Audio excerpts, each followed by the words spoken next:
Hi everybody, Ali Akbarian, your resident road safety expert from Mobility Engineering, back again for another Q&A session.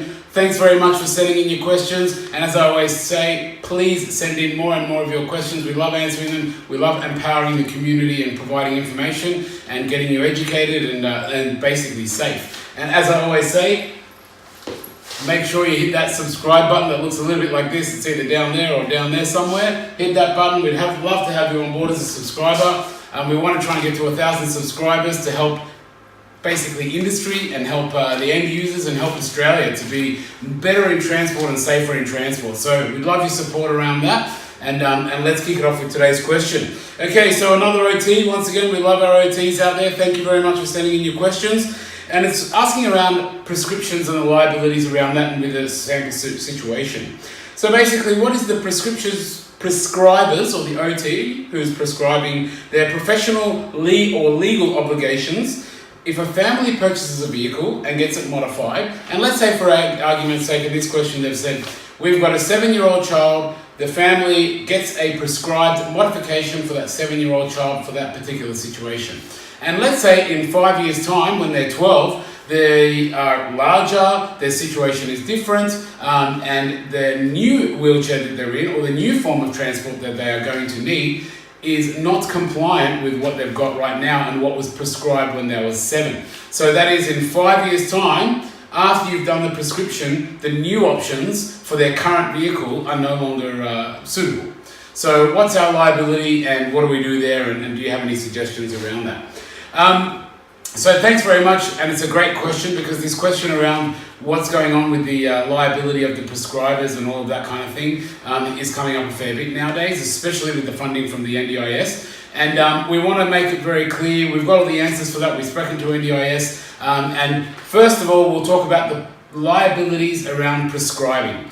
So number one, and this is one of the reasons why we do these videos, you as the OT are 100% liable and responsible for anything that you prescribe. So it is up to you to show that you've done your research, your due diligence, and to make sure that you have the right product for that person's needs. Not just something that you know will be easy to put in or easy to get modified, or maybe you have a preferred supplier or something like that. So those things can cause you a little bit of trouble down the track. We started seeing it happening already. And one perfect example is we've got about 100 different products. One of them is a wheelchair access conversion out the back. However, what we find is there are many people that are choosing for that wheelchair access conversion out the back, which is very expensive, because the OT has prescribed that.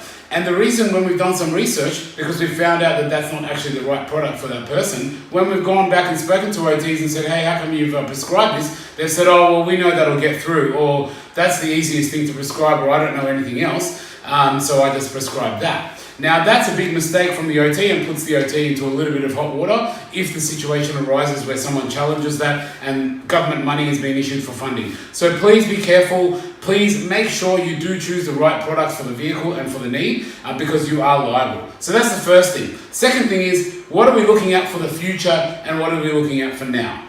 So when we're doing an assessment and when we're doing a prescription, we can't look too far into the future if we don't know what's happening in the future. What we want to do is first and foremost focus on what's happening in front of us right now. So in this case where we have the 7-year-old child, only think about what's going on for that 7-year-old child and also what's suitable for that 7-year-old child. Now, once we've got that picture in place and we've figured out what's suitable for that, we don't go ahead and modify anything, we don't go and do anything. What we go and look at is, okay, what's going to happen in the future? Let's look at the situation with this child. Is it a condition that we know 100% how they're going to look like in 5 years' time, in 10 years' time? Or is it a condition that we don't really know what's going to happen? If it's something that we do know what's going to happen, we know they're going to be, 20 kilos bigger, or they're going to need this chair, or they're going to need that, well, then it's in the best interest of the family and also duty of care by you as the OT to look at something which will suit all those needs. However, if you're not really sure and you can demonstrate that you're not really sure of how this thing is going to progress, like is it a disease, what is it, basically, is it a disability that's changing? If it is, then we can't predict the future. We don't know how things are going to change. So what we want to do is we do not want to compromise the now for the potential of a maybe in the future. Ultimately, what you are liable for is prescribing for that situation at that point in time in front of you. You're not liable to prescribe for the future. You're not, a future teller or can't have a crystal ball and know exactly what's going into the future.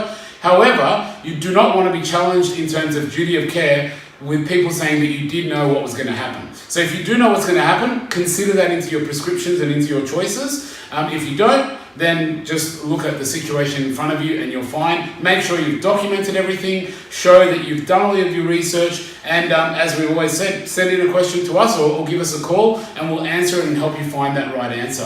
As I've said many, many times before, there is hundreds and hundreds of solutions out there, thousands actually, and we've got about 300 or 400 different product lines that just makes like something like 50,000 solutions or something like that. So the point is there's not just one product or one solution, there's multiple solutions for multiple people. You are responsible and you are liable to make sure that you do that research and you find what's out there. That's why we offer that free service and that free help. So please contact us and send in your questions and we're happy to answer them. Hopefully that answers your question, and thank you very much again for sending in your questions. Please send in more and more questions. We'd love to answer them. And last but not least, as I always say, please hit that subscribe channel somewhere down there. We'd love to have you on board and support around the subscriptions. Thanks again, and thank you for listening. Goodbye.